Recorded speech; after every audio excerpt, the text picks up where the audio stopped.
Supreme மருத்துவமனையில் மனநல மருத்துவராக இருக்கேன். இந்த பயிற்சி மருத்துவ மாணவிக்கு கல்கத்தாவில் நடந்த இந்த சம்பவம் எங்கள் எல்லாரையுமே மனசுடைஞ்சு போக செய்திருக்கு.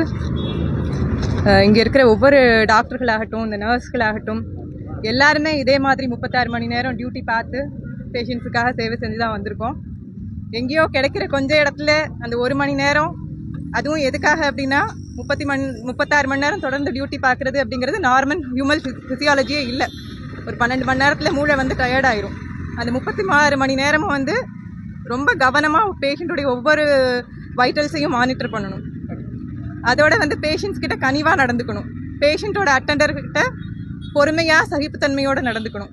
இப்படி பல கோணங்களில் எங்களுக்கு வேலை இருக்கிறப்ப அந்த 1 மணி நேரம் எங்கே இடம் கிடைக்குதோ, எங்கே கொஞ்சம் கொஞ்சம் ஸ்பேஸ் இருக்கோ அங்கே அப்படி சுருண்டு படுத்து தூங்குறது எங்களுக்கு நார்மலான விஷயம். எங்களை சின்ன வயசில் என்னெல்லாம் சொல்லி வளர்த்துருப்பாங்க அப்படின்னா, நல்லா படிக்கணும், கரெக்டாக இருக்கணும், எங்கேயும் போகக்கூடாது, அப்படி தானே சொல்கிறாங்க. பல ரேப் கேசஸில் அப்படி தானே சொல்கிறாங்க, வெளியே போகாத, எதுக்கு இத்தனை மணி நேரத்துக்கு போனேன், எதுக்கு இவ்வளோ ட்ரெஸ் போடுற அப்படின்னு. இந்த டாக்டர் என்ன செஞ்சாங்க? அவங்க வார்டில் அவங்க டியூட்டி பார்த்துட்டு கிடைச்ச கொஞ்ச நேரத்தில் சுருண்டு படுத்து தூங்கிட்டு இருந்தாங்க. அவங்களுக்கு இப்படி ஒரு ப்ரூட்டலான ஒரு சம்பவம் நடக்க முடியும், அவங்களுக்கு ஒர்க் பிளேஸில் சேஃப்டி இல்லைன்னா யாரால் இவ்வளவு கவனமான வேலையை நிம்மதியாக செய்ய முடியும்? எங்களுக்கு அந்த நிம்மதி தேவை. அந்த நிம்மதி இருந்தால் தான் எங்களால் பணிபுரிய முடியும். எங்களுக்கு அந்த ஒர்க் பிளேஸ் சேஃப்டியை என்ஷூர் பண்ண வேண்டியது சமூகத்துடைய, அரசாங்கத்துடைய கடமை. அதை இன்சிஸ்ட் பண்ணுறதுக்காக தான் நாங்கள் இன்னைக்கு வெளியே நின்று எங்களுடைய யூனிட்டியை காமிக்கிறோம்.